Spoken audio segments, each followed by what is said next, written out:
Hi friends, ഇന്ന് നമുക്കൊരു തട്ടിക്കൂട്ട് ബർത്ത്ഡേ ഫ്രോക്കിൻ്റെ സ്റ്റിച്ചിങ് ഉണ്ടല്ലോ. അപ്പോൾ എൻ്റെ ബർത്ത്ഡേക്ക് വേണ്ടി ഞാൻ സ്റ്റിച്ച് ചെയ്തിട്ടുള്ള ഒരു ഔട്ട്ഫിറ്റ് ആട്ടോ ഇത്. അപ്പോൾ ഇതിൻ്റെ ഫാബ്രിക്കൊക്കെ എൻ്റെ കയ്യിൽ ആദ്യം തന്നെ ഉണ്ടായിരുന്നൊരു ഫാബ്രിക്കാണ്. അപ്പോൾ അത് വെച്ചിട്ടാണ് ചെയ്യുന്നത് കേട്ടോ. ഇതാ ഈ ഒരു പിസ്ത ഷെയ്ഡ് ഫാബ്രിക്കാണ് ഞാൻ എടുത്തിട്ടുള്ളത്. പിന്നെ എൻ്റെ കയ്യിൽ ദുപ്പട്ടയും കൂടെ ഉണ്ടായിരുന്നു, അതും കൂടെ വെച്ച് ചെയ്യാമെന്ന് വിചാരിച്ചു. പക്ഷെ അത് അട്ടർ ഫ്ലോപ്പ് ആയിരുന്നു. അപ്പോൾ ഞാൻ നമ്മുടെ വർക്കിൽ സ്റ്റാർട്ട് ചെയ്തിട്ടുണ്ട്. ഫസ്റ്റിന് ഞാനൊരു ചെറിയൊരു കട്ട് പീസ് എടുത്തിട്ടുണ്ട്. എന്നിട്ട് നമ്മളുടെ ബോഡി പോർഷൻ കട്ട് ചെയ്തെടുക്കുക കേട്ടോ. ഞാനിത് സ്ലീവ് ഇല്ലാത്ത രീതിയിൽ സ്റ്റിച്ച് ചെയ്യാനാണ് വിചാരിക്കണേ. അപ്പോൾ ഫസ്റ്റ് തന്നെ ഞാനിവിടെ എൻ്റെ ഷോൾഡറൊക്കെ അടയാളപ്പെടുത്തിയിട്ടുണ്ട്. പിന്നെ ലെങ്ത്ത് ഞാനിവിടെ എടുത്തിട്ടുള്ളത് ഒരു 15 ഇഞ്ചാട്ടോ ലെങ്ത്ത് എടുത്തിട്ടുള്ളത്. അതിന് ശേഷം പിന്നെ നമ്മൾ ഇതിന് നെക്കൊന്നും അടയാളപ്പെടുത്തേണ്ട ആവശ്യമില്ല, കാരണം നമ്മൾ സ്ലീവ്ലെസ് ആയിട്ടാണ് അടിക്കുന്നത്. അങ്ങനെ നമ്മുടെ ബോഡി പാർട്ടിൻ്റെ കട്ടിങ് കഴിഞ്ഞിട്ടുണ്ട്. ഇനി എന്താ ചെയ്യേണ്ടതെന്ന് വെച്ചാൽ നമ്മൾ ബോഡി പാർട്ടിൻ്റെ ഫ്രണ്ട് പോർഷൻ എടുക്കുക. എന്നിട്ട് ഈ ഒരു ഭാഗമല്ലേ അതൊന്ന് ജസ്റ്റ് ഒരു കട്ടിങ് കൊടുക്കുക കേട്ടോ. ഒരു കോൺ ഷേപ്പിൽ നിൽക്കാൻ വേണ്ടിയിട്ടാണ് അങ്ങനെ ചെയ്യുന്നത്. ഇനി ബെൽറ്റും കൂടെ കട്ട് ചെയ്തിട്ടുണ്ട്. ഇത് ഏകദേശം ഒരു 7 ഇഞ്ച് ലെങ്ത്തിൽ 2 ഇഞ്ച് വീതിയിലാട്ടോ കട്ട് ചെയ്തിട്ടുള്ളത്. പിന്നെ ലൈനിങ് ഞാൻ ഈ ഒരു വൈറ്റ് ക്ലോത്തായിട്ട് എടുത്തിട്ടുള്ളത്. കറക്റ്റ് ക്ലോത്തൊന്നും ഞാൻ കടയിൽ പോയിട്ട് വാങ്ങിച്ചിട്ടില്ല, ഉള്ള ക്ലോത്ത് വെച്ചിട്ട് അഡ്ജസ്റ്റ് ചെയ്യാണ് ചെയ്തിട്ടുണ്ടായിരുന്നത്. താഴേക്ക് ഞാൻ അംബ്രല കട്ടാണ് ചെയ്യാൻ പോണേ.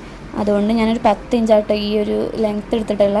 എന്നിട്ട് റൗണ്ട് ചെയ്തിട്ട് കട്ട് ചെയ്തിട്ട് എടുത്തിട്ടുണ്ട്. ഏകദേശം ഒരു 32 ഇഞ്ചാട്ടോ ഞാൻ ലെങ്ത്ത് ടോട്ടൽ എടുത്തിട്ടുള്ളത്. ഞാൻ നേരത്തെ പറഞ്ഞിരുന്നില്ല, ആ ദുപ്പട്ടയാട്ടോ ഇതൊക്കെ കട്ടിങ് ഒക്കെ കഴിഞ്ഞിട്ടുണ്ടായിരുന്നു, സ്റ്റിച്ചിങ് വരെ കഴിഞ്ഞിട്ടുണ്ടായിരുന്നു. അതിൻ്റെ ലുക്ക് ഭയങ്കര ഫ്ലോപ്പായിരുന്നു. എപ്പോഴും സക്സസ് ആയിട്ടുള്ള സ്റ്റോറീസ് മാത്രമാവില്ലല്ലോ ഓരോരുത്തർക്കും ഉണ്ടാവുക, ഇതുപോലത്തെ ഫ്ലോപ്പായിട്ടുള്ള ഐഡിയാസും ഉണ്ടാവില്ലേ. അപ്പോൾ അതിൽ ഉൾപ്പെടുത്താട്ടോ. Back to stitching. നമ്മൾ എന്താ ചെയ്യണമെന്ന് വെച്ചാൽ നമ്മൾ പാഡ് യൂസ് ചെയ്യുന്നുണ്ട് കേട്ടോ ഇതിന് വേണ്ടിയിട്ട്.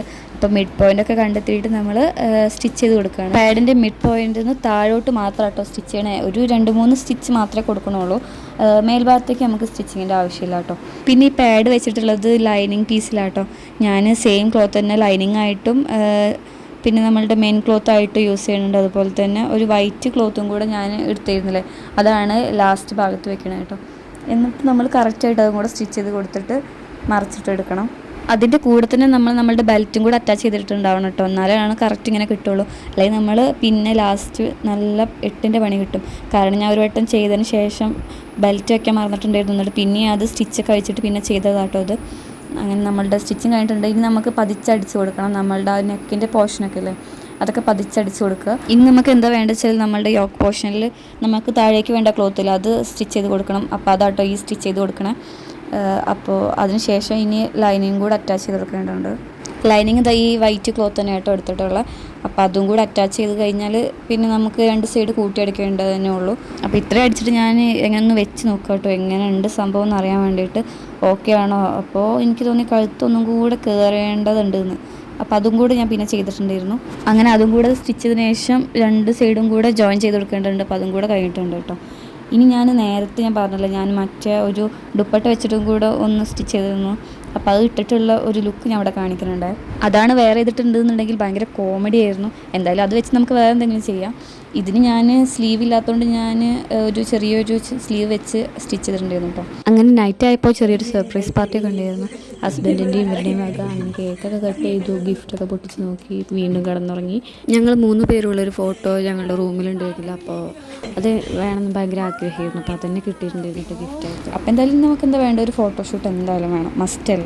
അപ്പോൾ നമ്മൾ തൊട്ടടുത്ത് തന്നെ ഒരു കഫേക്കായിട്ടോ പോയിട്ടുണ്ടായിരുന്നു. കുട്ടികളൊന്നും കൊണ്ടുപോയിട്ടുണ്ടായിരുന്നില്ല, അവരെ കുറക്കി കിടത്തിയിട്ട് ഞങ്ങൾ കസിൻസ് കൂടി ഒരു ഔട്ടിങ് പോലെ ആയിട്ട് പോയിട്ടുണ്ടായിരുന്നത്. അപ്പോൾ ഇത് കണ്ട നിങ്ങൾ ട്രക്കിങ്ങിന് പോയതാണെന്ന് വിചാരിക്കും. ബട്ട് ഞങ്ങളുടെ അടുത്തുള്ള ഒരു ഷോർട്ട് കട്ടാണ്, മെയിൻ റോഡിൽ കൂടെ അല്ല ഞങ്ങൾ പോയിട്ടുണ്ടായിരുന്നത്. അപ്പോൾ അവിടെ നിന്നൊക്കെ ചെറിയ ചെറിയ ക്ലിപ്സൊക്കെ എടുത്തിട്ടുണ്ടായിരുന്നു. ഒരു വോളും ഒന്നും വിട്ടിട്ടുണ്ടായിരുന്നില്ല, ഒക്കെ എടുത്തിട്ടുണ്ട് അവിടെ നിന്നൊക്കെ. അപ്പോൾ അങ്ങനെ നമ്മളുടെ സ്പോട്ടിലേക്ക് എത്തിയിട്ടുണ്ട്, ഈ ഒരു കഫേക്ക്. അടിപൊളി ആംബിയൻസിലൊരു കഫേ ആയിരുന്നു കേട്ടോ. ലോഡർ ഫ്രൈസും പിന്നെ ഒരു ചായയും, അതാണ് അവിടെ നിന്ന് ഞങ്ങൾ അകത്താക്കിയിട്ടുണ്ടായിരുന്നത്. ഞാൻ മാത്രമല്ല, ഫോട്ടോഷൂട്ട് എന്ന് പറഞ്ഞിട്ട് എല്ലാവരും ഫോട്ടോസൊക്കെ എടുത്ത് സെറ്റ് ചെയ്തിട്ടുണ്ടായിരുന്നു. ഫോട്ടോസൊക്കെ ഞാൻ അതിൻ്റെ ഇടയിൽ കാണിക്കാം കേട്ടോ.